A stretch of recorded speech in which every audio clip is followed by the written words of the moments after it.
খাসির চর্বি এনেছি, ঘুগনি বানাবো, তার সঙ্গে খাসির মাংস এনেছি। চলুন চলুন চলুন। শীতের সকালে বা সন্ধ্যায় এই খাসি মাংস চর্বি দিয়ে ঘুগনি তরকারি যা লাগে না, বিশেষ করে মেদিনীপুরে মুড়ি দিয়ে কেন, গরম গরম লুচি দিয়ে কেন, পরোটা দিয়ে কেন, সকালে হোক সন্ধ্যায় হোক, খেতে খুব ভালো লাগে। খাসি মাংসের এই যে আমি একটু মাংসও এনেছি, এই মাংসটাকে ছোট ছোট করে কিমা করে নেব, তাতে মটরও পড়বে, ছোট ছোট আলুও পড়বে, খেতে খুব ব্যাপক লাগে।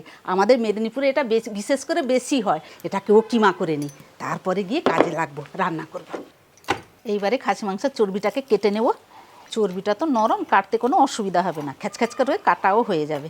একটু ছোট ছোট মাঝারি ধরনের কাটতে হবে, যেরকম ঘুগনিতে সাইজ যেন লাগে একটা আর কি দেখতে, সেই রকম ধরনের কেটে নেব। আগে এইরকম করে একটু কেটে নিই, তারপরে গিয়ে সাইজ ধরনের করব। বেশি আবার ছোটও না, আবার বেশি অত্যাধিক বড়ও না, যাতে একটু মুখেও পড়ে চর্বিগুলো খেতে। চর্বিটা না বেশি ছোট করবেন না, কারণ চর্বিটা কষবেন, রান্না করবেন, আবার জলে ফুটাবেন, দিলে দেখবেন চর্বিটা আর খুঁজে পাবেন না। যখন খেতে যাবেন চর্বি নাই, গলে গেছে তখন। বিশেষ করে মেদিনীপুরে আমাদের শীতকালে বেশি শীতটা পড়ে, তখন সন্ধ্যা হলেই সবাই বাড়ির লোকরা বলবে এই রাত্রে ভাত খাবো না, একটু সেই রকম খাসির চর্বি দিয়ে বা খাসির মাংস একটু দিয়ে কিমা করে সেই মটর তরকারি একটু বানাবে, গরম গরম লুচি পরোটা, না হলে আমাদের তো গ্রামে জানেন আমাদের মেদিনীপুরের একটু মুড়ি সবাই খেতে ভালোবাসে, মুড়ি, সেই গরম গরম মটর তরকারি দিয়ে মুড়ি খাবো এই চর্বি দিয়ে। জন্যই আজকে এইটা সেইটাই বানাচ্ছি। শীতও পড়েছে, আজকে আর বললো না যে লুচি খাবো বা ইয়ে খাবো, বললো মুড়ি দিয়ে খাবে। আমাদের গ্রামে সেটা খুব ভালোবাসে সবাই। খাসি মাংসের চর্বিটা কাটা হয়ে গেল। এখন শীতে তো একবারে চর্বিটা কীরকম শক্ত হয়ে জমে আছে, আর যখন তরকারিতে পড়বে তখন একবারে ফুলে উঠবে, বেশি আবার ছোট না। এই যে এইরকম কেটে নিয়েছি। চর্বিটা বর্তমান আমি এখানে রেখে দিই। এবারে মাংসের কিমাটা বানিয়ে নিই। মাংসের কিমাটা তো জানেন কীরকম কাটতে হয়। খাসির মাংস একটু শক্ত ধরে, এটা তো আর মুরগি মাংস নয় যে নরম খেচখেচ করে কাটা হয়ে যাবে, এটা একটু শক্ত ধরছে বলে ছুরিটাও মনে হয় একটু ধারালো নিতে হবে। প্রথমে একটু মোটামুটি কেটে নিই, তারপরে সবগুলোকে নিয়ে গুছিয়ে আবার খেচখেচ করে কাটবো, নাহলে হবে না। এই যে দেখুন এই সাইজের আমি কেটেছি, তারপরে এইরকম জোরে জোরে মারতে থাকবেন, দিলে দেখবেন অটোমেটিক কেটে যাবে। অনেকটাই কিমা হয়ে গেছে। এই যে দেখুন খাসি মাংসের কিমাটা এইরকম যতটা পেরেছি আমি ছোট ছোট করেছি, হয়ে গেছে কিমা কাটা। এবারে এইগুলোকে ধুয়ে ভালো করে আবার আসছি ফিরে, যাই ধুয়ে নিয়ে আসি। বাড়িতেও মটর ছিল, এই গ্লাসে 250 মটর ধরে, আমি 250 এই গ্লাসে মেপে আমি কাল রাত্রে এটা ভিজিয়ে দিয়েছিলাম। মটরটাও দেখুন রাত থেকে ভিজানো আছে না, টইটুম্বুর হয়ে গেছে। মটরটা একটু ভাপিয়ে নিব। আর এদিকে আমি মটর তরকারিতে আলুও দেবো বলে আলুটাও সাইজ করে আমি ছোট ছোট করে কেটে নিয়েছি। এই যে দেখুন আলুটাও কাটা হয়ে গেছে, এখানটা রাখলাম। এবারে মটরটা আমি আগে ভাপিয়ে নিই, তারপরে একটু মশলা করতে হবে। কড়াই বসিয়ে দিলাম, কড়াইয়ের মধ্যে জল দিয়ে দিলাম, আঁচটা জ্বালিয়ে দিলাম, ভেজানো মটরটা দিয়ে দিলাম, সেদ্ধ হওয়ার জন্য একটু নুন দিয়ে দিলাম, 15 মিনিটের মতো ঢাকাটা দিয়ে দিলাম। মটরটা সেদ্ধ হতে হতে এদিকে মশলাটা বেটে নেব। আদা নিয়ে নিলাম, রসুনও দিয়ে দিলাম, একসঙ্গে বেটে নেব। এতক্ষণ থাকতে যে ঠান্ডা পড়লো নি, আজকে তো এই মটর তরকারিটা জমে যাবে। এতক্ষণ থাকতেই মনে হচ্ছে কখন করব কখন খাবো। মশলা বাটা হয়ে গেছে, 15 মিনিট হয়ে গেছে। এদিকে মনে হয় মটরটাও সেদ্ধ হয়ে গেছে।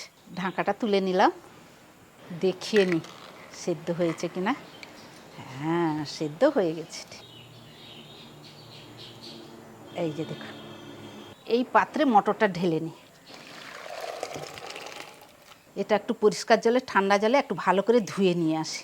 অনেক উপরে খোসাগুলো উঠে আসছে, ভালো করে ধুয়ে নিয়ে আসি। এবারে রান্নাটা চাপিয়ে দিই। সর্ষের তেল দিয়ে দিলাম, তেল গরম হয়ে গেছে। অল্প করে একটু চিনি দিলাম, 2টো তেজপাতাও দিয়ে দিলাম। দেখুন চিনি দেওয়ার পরে লাল বুদবুদানি উঠে এসছে। এবারে পেঁয়াজ কুচিটা দিয়ে দিলাম। এবারে পেঁয়াজটাকে হালকা আছে একটু লাল লাল করে ভেজে নেব। আর এই যে চিনি দেওয়ার পরে এই যে লাল বুদবুদানিটা এসেছিলো না, সেটা পেঁয়াজের সঙ্গে ভাজলে একটা কালারটা অন্য রকমের চলে আসে, সেই জন্য একটু চিনি দেওয়া। অনেকে কমেন্ট করে বলে আপনারা তরকারিতে চিনি দেন কেন, এত মিষ্টি খান কেন? না, আমরা তরকারিতে মিষ্টি খাই না, আমরা এই যে তেলের উপরে অল্প একটু চিনি দিই, সেটা কালারের জন্য।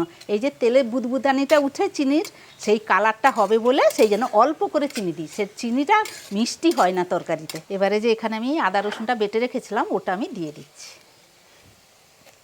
আর সাথে টমেটো কুচিটাও দিয়ে দিলাম। এবারে এই মশলাগুলোকেও ভালোভাবে কষিয়ে নেব।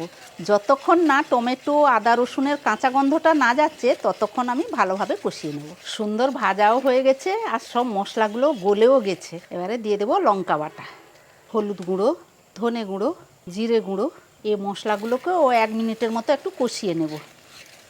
এবারে এই যে কিমা মাংসর চর্বি সব যে আমি কেটে রেখেছিলাম ওটা আমি দিয়ে দিচ্ছি। সঙ্গে এই যে আলু ছোট ছোট ডুমু ডুমু করে কেটে রেখেছিলাম ওটাও দিয়ে দিচ্ছি। কয়েকটা কাঁচা লঙ্কা চেরাও দিয়ে দিলাম। এবারে পরিমাণ মতো নুনটাও দিয়ে দিলাম। এবারে ভালোভাবে কষতে থাকবে, সবগুলো যেন সমানভাবে একটু কষা হয়, কারণ সবে তো ওই চর্বিগুলা দিলাম আর মাংসর কিমাও দিয়েছি, আলুটাও দিলাম। একটু ভালো করে না কষলে না জিনিসটা ভালো হবে না। আর যখন এই চর্বি টর্বির যখন দিবেন তখন একটু আঁচটা একটু বাড়িয়ে দিবেন, জলটা বেরাই তো। চর্বিটা যে আমি কেটে রেখেছিলাম ঠান্ডা অবস্থায় ছোট ছোট ছিল, আর যখনই দিয়ে দিলাম কষছি তখন পাতলাও হয়ে গেছে আর একটু বড় বড়ও হয়ে গেছে আর নরম হয়ে গেছে। গরম পেতে নরম হয়ে গেল। 10 মিনিটও একটু ঢাকাটা দিয়ে দিই। 10 মিনিট হয়ে গেছে, ঢাকাটা তুলি। গন্ধে তো ম করছে, দেখুন জলটাও অনেকটাই বেরিয়ে গেছে। আর একটু ভালোভাবে একটু নাড়াচাড়া করে নেব। আঁচটা দেখছেন আমি একটু জোরে দিয়েছি, যখন ঢাকা দেবেন আঁচটা একটু কমিয়ে দেবেন, আর যখন ঢাকাটা তুলে নেবেন তখন আর জোরে আঁচটা দিয়ে কষে নেবেন, ভালো করে একটু নাড়াচাড়া করে নেবেন।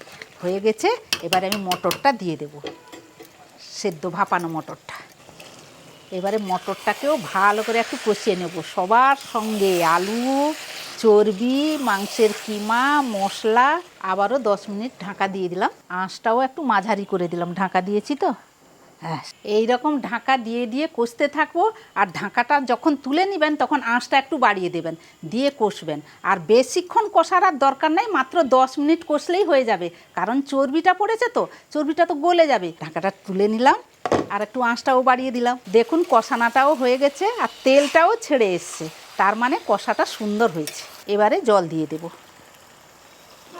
এবারে সব কিছু ভালোভাবে একটু মিশিয়ে নেব।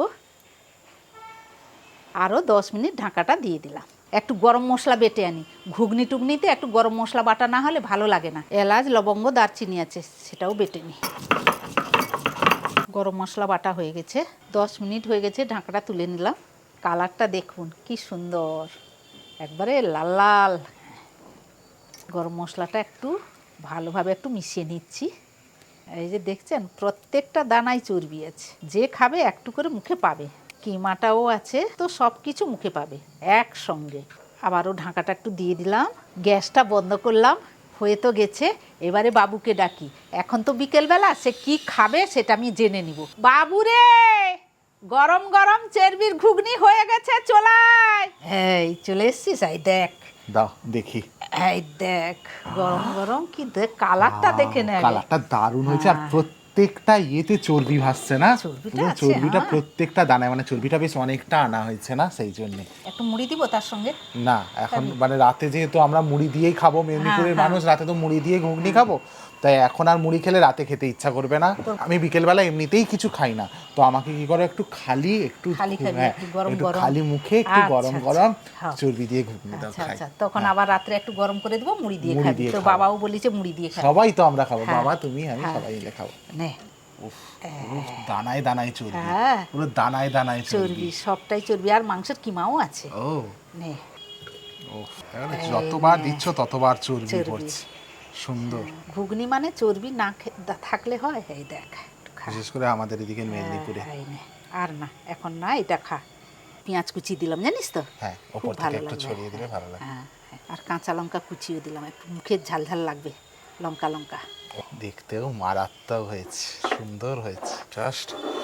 এবারে একটু চর্বি, ঘুগনি, পেঁয়াজ, লঙ্কা কুচি দিয়ে। ওহ, গরম আছে,